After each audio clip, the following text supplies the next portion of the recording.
안녕하십니까. 기사포스트 강사공석입니다. 정보처리 기사실기 2020년 1회 기출풀이 강의를 시작하도록 하겠습니다. 2020년부터 정보처리 기사가 필기실기가 모두 이제 변경이 되었습니다. 자, 변경되고 난 뒤에 첫 번째 시험이 되는 겁니다. 1회 이제 필기시험은 취소가 되었죠. 자, 1회 필기시험이 이제 취소가 되었기 때문에 실기시험이 변경되고 난 뒤에 치러지는 첫 번째 시험이 되는 겁니다. 그래서 이 문제를 통해서 앞으로 우리가 어떻게 학습을 해야 되는지 학습 방향을 한번 설정을 해봐야 됩니다. 그래서 이번 1회 시험이 큰 의미가 있다. 그렇게 생각을 하시면 되고요.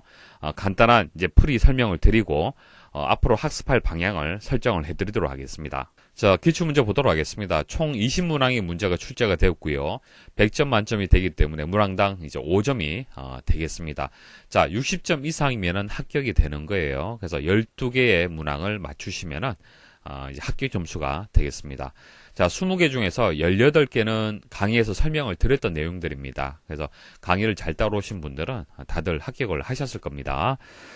그래서 강의에서 뭐 대부분 다 설명을 드렸기 때문에 내용을 다시 설명드리기보다도 문제를 어떻게 풀이를 해야 되는지 거기에 이제 초점을 맞춰서 설명을 드리도록 할게요. 자, 1번하고 2번은 약술형의 문제가 되겠습니다. 간단하게 서술을 하시면 되는 거예요. 1번 문제 보시면은 살충제 패러독스에 대한 개념을 설명을 해라, 약술해라 이렇게 나왔어요. 자, 살충제 패러독스가 뭡니까? 자, 살충제는 처음에는 효과가 있죠.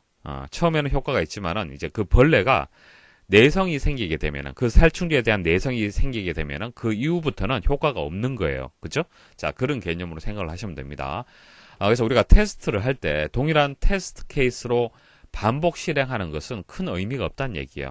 자, 이렇게 반복 실행을 했을 때 더 이상 새로운 결함을 발견할 수 없기 때문에 주기적으로 테스트 케이스를 점검하고 개선을 해야 된다.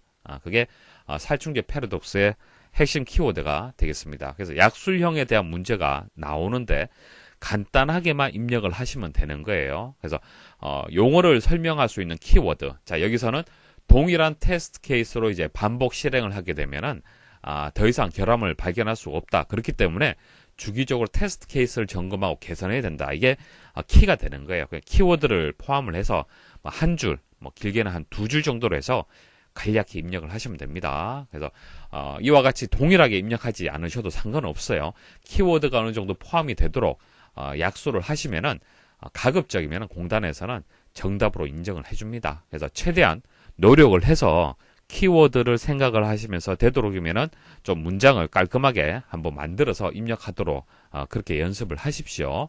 그렇게 연습을 하셔야 되고 시험장 가서도 모르는 문제가 나온다 하더라도 포기하지 마시고 최선을 다하셔야 됩니다. 2번은 데이터 마이닝 개념 설명 문제가 되겠습니다. 자, 약술형으로 간단하게 입력을 하시면 됩니다. 자, 키워드 중심으로 말씀을 드리면은 많은 데이터 가운데, 자, 일단 데이터가 많죠. 지금 빅데이터라고 해서 실시간으로 계속적으로 많은 양의 데이터가 만들어지고 있어요.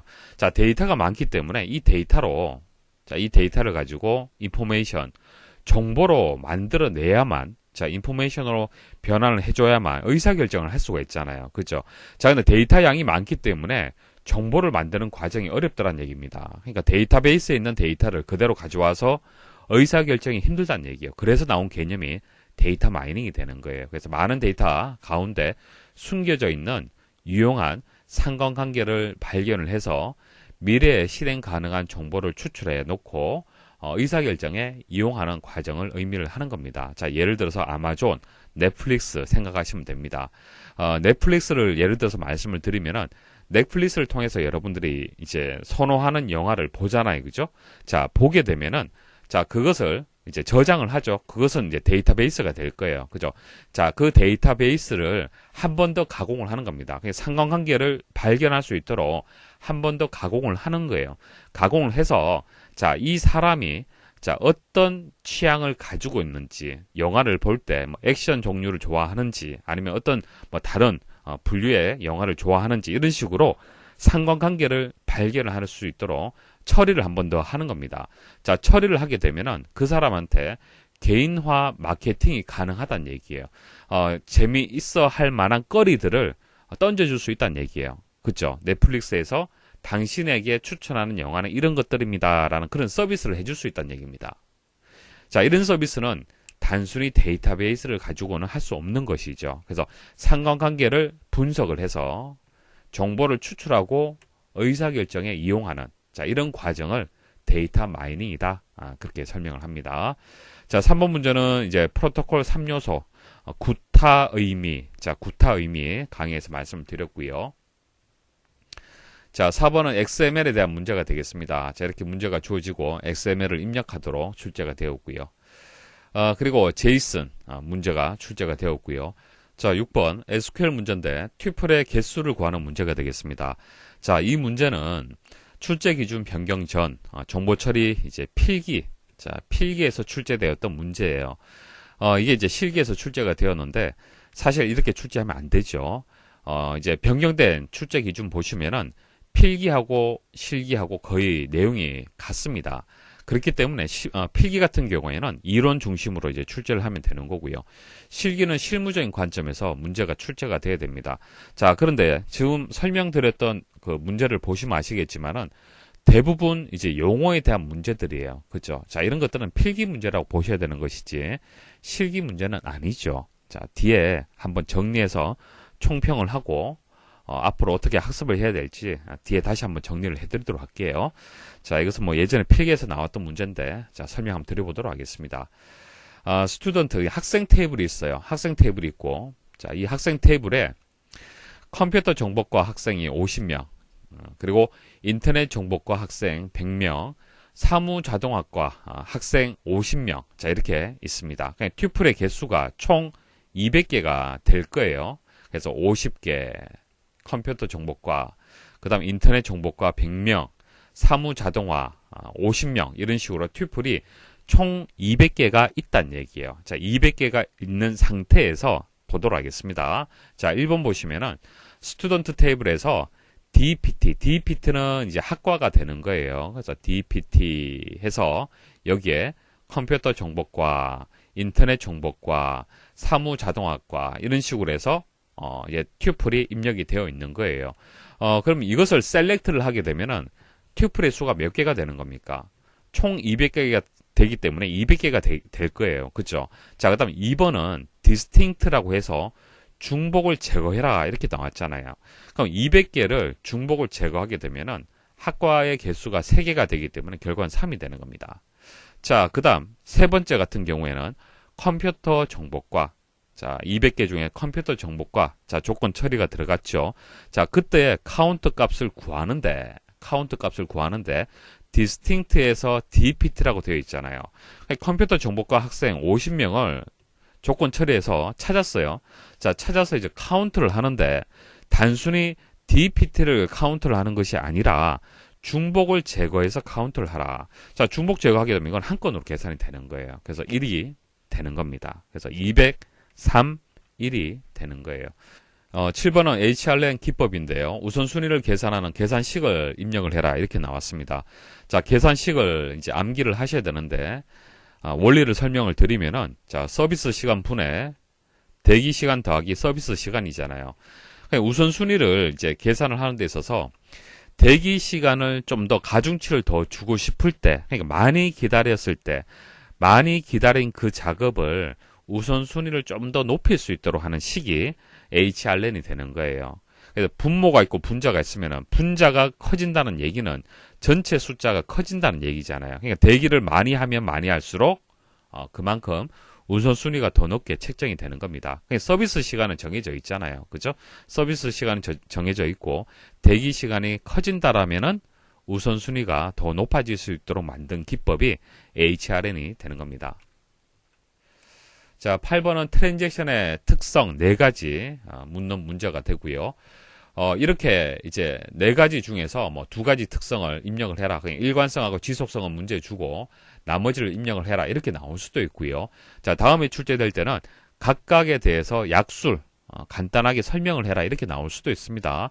자, 따라서 종류만 기억하시면 안 돼요. 종류만 기억해서는 안 되고 각각에 대한 약술 할 수 있도록 그렇게 연습을 하셔야겠습니다. 자, 9번은 이제 랜드 공격이 되겠습니다. 출발지와 목적지 주소가 동일하도록 하는 그런 기법이 되는 거고요. 10번은 MD5라는 이제 알고리즘이 되겠습니다. 128비트 암호화 해시 함수가 되고요. 자, 키워드 잘 보시면은 구분을 하실 수가 있을 겁니다.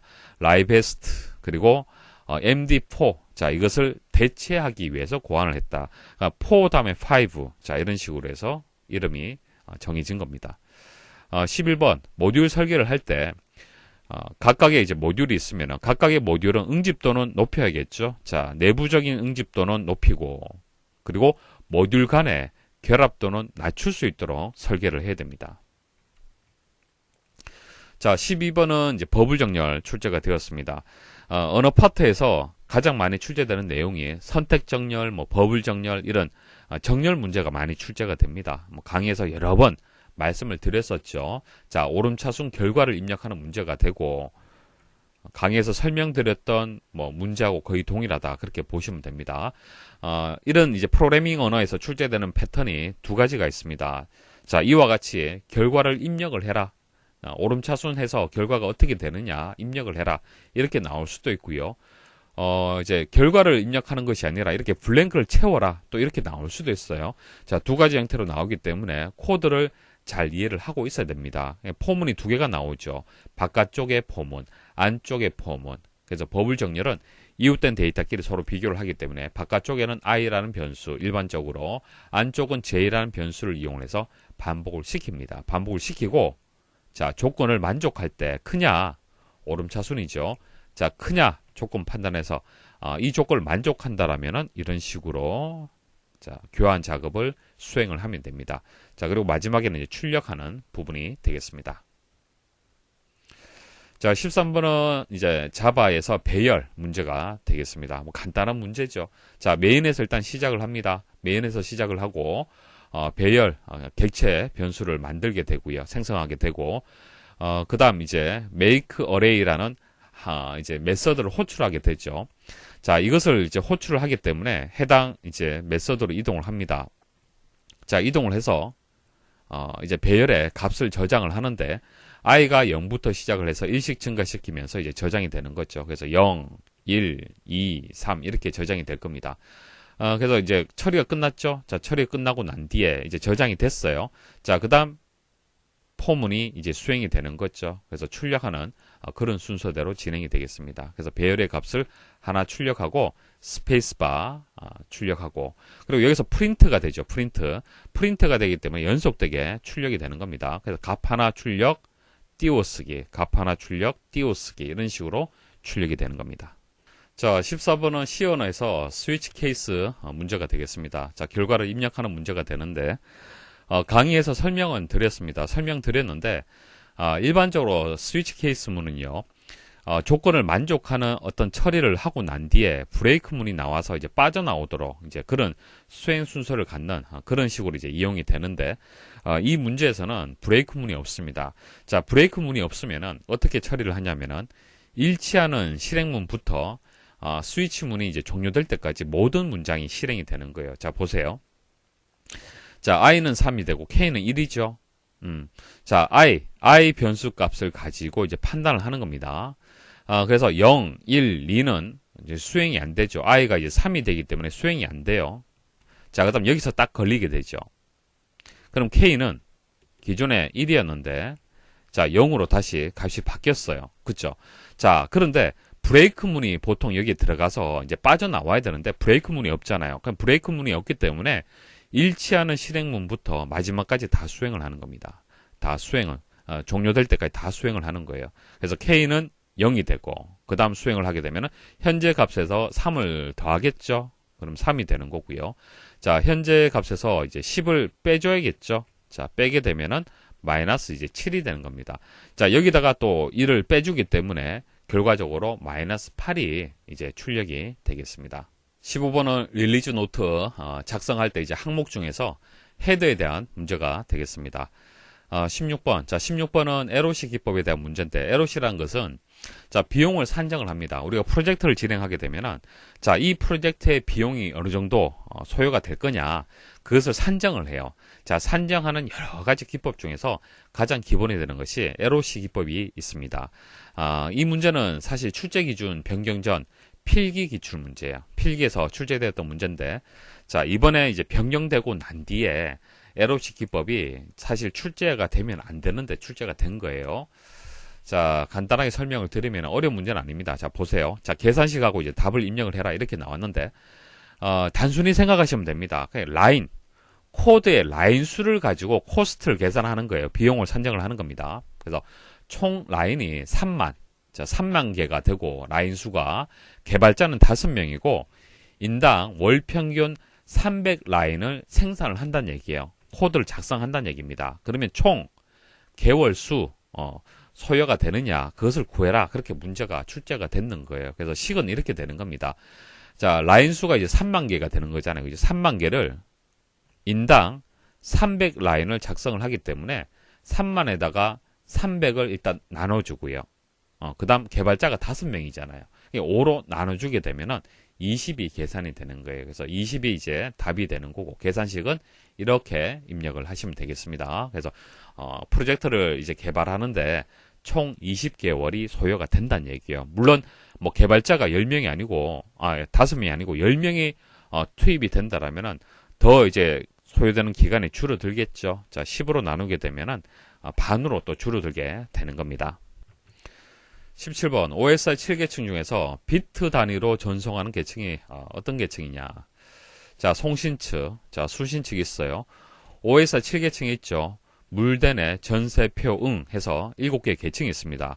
자, 물리 계층, 제일 하위에 있는 물리 계층은 케이블, 보통 일반적으로 케이블로 이렇게 연결이 되고, 자, 전기적 신호가 이렇게 전달이 되는 거예요. 근데 전달이 될 때 1, 0, 0, 1 이런 식으로 해서 비트 단위로 해서 전송이 되는 겁니다. 그래서 정답이 물리 계층이 되는 거고요. 18번은 애플리케이션의 성능을 측정하기 위한 지표, 자, 4가지가 있는데 그 중에서 자원 사용률에 대해서는 지문에 있었고요. 나머지 3가지를 입력을 해라. 그렇게 출제가 되었습니다. 19번은 이제 반정규화 문제입니다. 자, 문제는 뭐 비정규화의 개념을 약술하시오 이렇게 출제가 되었는데, 영문으로 해서 디노멀리제이션, 그래서 반정규화를 이제 의미하는 내용이 포함이 되어 있습니다. 그래서 비정규화, 반정규화, 역정규화, 자, 이것은 다 같은 의미라고 이제 해석을 하시면 됩니다. 자, 답안을 작성을 할 때 이런 식으로 작성을 하시면 됩니다. 시스템의 성능 향상, 개발 과정의 편의성, 운영의 단순화를 목적으로 수행되는 의도적인 정규화 원칙 위배 행위를 말한다. 그러니까 정규화 원칙을 위배하지만은 이런 목적이기 때문에 어쩔 수 없이 이제 정규화 원칙을 위배한다. 그게 반정규화에 대한 설명이 되겠습니다. 자, 20번은 펜인에 대한 문제가 되는데, 자, 강의에서 펜인, 펜아웃 말씀을 드렸어요.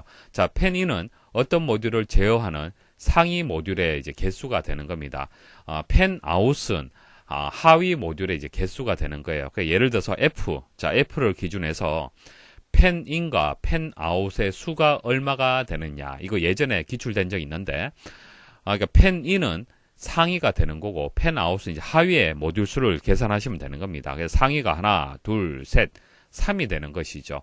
펜아웃은 하나, 둘, 2가 되는 겁니다.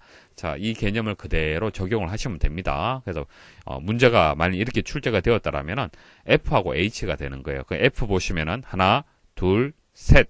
자, 2 이상이 됐죠. 자, F 만족을 하고요.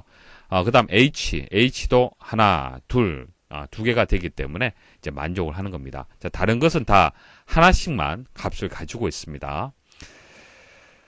자, 이렇게 해서 이제 기출문제를 다 말씀을 드렸는데, 출제 기준에 나와 있는 항목, 자, 항목이 12개 항목이 있었습니다. 자, 12개 항목에서, 자, 이렇게, 이제 빈도가, 계산이 되는 거고요. 요구사항 확인하고, 이제 화면 설계, 이 파트는 출제가 안 됐습니다. 그래서 앞으로도 출제가 되는 파트도 있고, 출제가 되지 않은 파트, 그리고 특히 좀 중요하게 출제가 되는 그런 파트들, 그렇게 이제 구분이 될 겁니다. 자, 구분이 되는데, 거의 랜덤하게 나온다. 그렇게 보시면 됩니다. 그리고 특이한 것은 LOC 기법, 자, 출제가 되었는데, 조금 전 말씀드렸다시피, 프로젝트 관리에서 비용을 산정하는 기법 중에서 LOC 기법이 있는 겁니다. 그래서 이것은, 바뀐 출제 기준하고는 직접적인 연관성은 없다. 그렇게 보시면 되겠습니다. 마지막으로, 정보처리 기사 실기 학습 방향을 말씀드리도록 할게요. 이번 첫 번째 기출문제를 통해서 우리가 앞으로 어떻게 학습을 해야 되는지 방향 설정을 해드리도록 하겠습니다. 자, 물론 뭐 정확하게 말씀드리긴 어렵죠. 제가 예측하는 어떤 방향성에 대해서 설명을 드리도록 하겠습니다. 자, 정보처리 기사 이제 필기가 있고 이제 실기가 있잖아요. 자, 필기하고 실기는 출제 기준이 거의 같습니다. 자, 내용이 같다는 얘기예요. 그러니까 내용이 같기 때문에 필기 시험에서는 우리가 소프트웨어를 이제 개발하는, 자, 개발자를 양성하는 이제 자격증이 정보처리 기사 자격증이 되는 거예요. 그래서, 소프트웨어 개발과 관련된 이론적인 내용이 필기 시험에서 출제가 되고, 자, 실기는 현장에서, 자, 직무 중심으로, 실무 위주로 해서 실기는 출제가 되는 게 맞습니다. 그러니까 소프트웨어를 개발하는 데 있어서 이론적인 내용은 필기 시험에서 검증을 하는 것이고요. 그리고 실무적인 관점에서 검증하는 내용은 실기 시험이 되는 겁니다. 자, 그런 식으로 이제 나뉘어서 기출이 돼야 되는 거예요. 자, 그런데 문제를 보시면 아시겠지만은 대부분 용어하고 관련된 문제들입니다. 그죠? 그래서 필기 형태의 문제라고 보시면 되는 겁니다. 이것은 실기가 아니고 필기 형태의 문제다. 그렇게 보시면 되는 겁니다. 자, 그런데 왜 이렇게 출제가 되냐면은 과거에 출제 기준이 이제 변경이 되었을 때 그때를 이제 다시 한번 생각을 해보면은 한 1년에서 한 2년 정도는 이제 과도기라고 보시면 됩니다. 공단에서는 분명히 한 1년에서 한 2년 정도가 이제 지나게 되면은 공단의 의도대로 출제를 할 거예요. 지금은 공단에서 의도대로 출제하지 않은 이유가 그렇게 출제를 하게 되면 이제 10% 내외로 합격률이 많이 떨어지기 때문에 조금 적응할 수 있는 기간을 주는 겁니다. 공단에서 의도적으로 조금 쉽게 출제를 해주는 거예요. 만일 공단 의도대로, 그러니까 소프트웨어를 개발하는 과정에서 발생하는 문제점을 파악하고 개선안을 도출할 수 있도록 만일 그렇게 문제가 출제가 된다라면은 합격률은 10% 내외로 많이 떨어질 겁니다. 그래서 시험이 이제 변경되고 바로 그렇게 이제 출제 기준이 기준대로 출제를 한다라면은 여러분들이 적응하기 상당히 힘들 거예요. 그래서 한동안은 좀 적응할 수 있도록 그렇게 출제가 될 겁니다. 그래서 용어 중심으로 해서 출제될 가능성이 높다라고 할 수가 있습니다. 그래서 공단 의도대로 출제가 되는 것은 한 1년, 2년 정도 지나서 그렇게 출제가 될 겁니다. 그래서 우리는 현재 그러니까 용어 중심으로 출제될 때 빨리 합격을 하셔야 되는 거예요. 1, 2년이 지나게 되면은 그때는 합격률이 많이 떨어지게 될 겁니다. 자, 그래서 이제 필기 내용이 실기에서 한동안은 이제 출제가 된다는 얘기예요. 그죠? 그래서 필기 내용도 꼭 학습을 하셔야 됩니다. 그래서 필기는 이제 이론 중심으로 이제 진행이 되는 내용인데 그 내용도 학습을 해야 됩니다. 출제가 되기 때문에. 그래서 강의실에 실기 내용 외에 필기에서 실기하고 관련된 중요한 강의들은 업로드를 해드렸습니다. 그래서 필수적으로 꼭 보셔야 되는 필기 강의는 꼭 수강을 부탁을 드릴게요. 자, 그리고 시험 일주일 전에는 용어를 암기하고 간단히 서술하는, 약술하는 연습을 하셔야 돼요. 자, 이런 식으로 용어 중심으로 출제가 되게 되면 이제 용어를 암기를 해야 돼요. 그죠? 그래서 용어 암기 하셔야 되고, 그리고 서술형, 약술형이 나오기 때문에 간단하게 서술하는 연습을 하셔야 되는 겁니다. 강의만 듣고 이해를 했다라고 끝내시면 안 됩니다. 이해가 되는 것은 사실 당연한 거고요. 이해한 그 내용을 펜으로 생각을 직접적으로 적는 것은 또 다른 거예요. 그래서 주관식 풀이 연습을 해야 되는 겁니다. 그래서 강의하고 뭐 교재 외에 뭐 퀴즐렛, 뭐 용어집 이런 것들 저희가 제공해 드리고 있잖아요. 그죠? 자, 그런 것들을 활용을 해서 밑줄로 표시해 드린 키워드 위주로 해서 작성하는 연습을 충분히 하셔야겠습니다. 이번에는 SQL 작성하는 문제가 출제되지는 않았지만 앞으로 출제가 될 겁니다. 자, SQL을 작성하는 연습도 하셔야 됩니다. 자, NCS 중심으로 이제 이론 학습을 해야 됩니다. 자, 물론 이 내용들은 강의에 다 포함이 되어 있습니다. 그래서 이번 시험을 분석을 해보면은 NCS 자료 중심으로 제가 제공해드린 핵심 요약 강의 있죠. 자, 거기에서 대부분 기출이 되었습니다. 출제가 되었습니다. 자, 따라서 NCS 중심으로 NCS의 내용이 기본적으로 출제가 된다. 반 이상은 출제될 가능성이 있다. 앞으로도 그렇게 생각을 하시고 강의에서 설명드린 핵심 요약 강의도 빠짐없이 꼼꼼하게 학습을 하셔야겠습니다. 자, 학습 방향 이렇게 정리하도록 할게요. 자, 필기 내용도 이제 학습을 해야 되는 겁니다. 실무적인 관점만 너무 중점을 두고 공부해서는 안 됩니다. 한동안은 과도기가 되기 때문에 필기 내용도 꼭 학습을 부탁을 드리겠습니다. 자, 여기까지 해서 설명 마치도록 하겠습니다. 수고하셨습니다.